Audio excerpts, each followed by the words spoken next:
with Drill Fit Training. I am going to show y'all the floor kettlebell skull crusher. This is a great exercise for really hitting that long head of the tricep that inserts into the back of your arm. You're going to start by laying on the ground, and you can either keep your knees up or lay them flat, grabbing onto the sides of the kettlebells, and we're going to extend the kettlebell up over our head. Whenever you grip onto the kettlebell, you really want to keep your elbows in line with your shoulders and wrists and not letting them flare out to the side.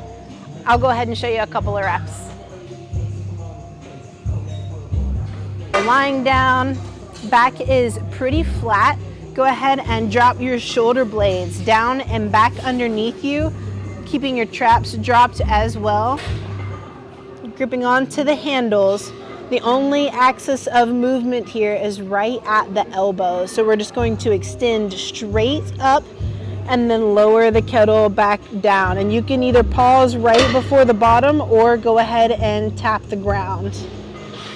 We're keeping the kettlebell as close to the back of the head as possible to get the most out of the movement. You will also see that my elbows are at a little bit more of a 15 to 20 degree angle from the line of my shoulders. This also helps the axis and get just a little bit better hit on the triceps.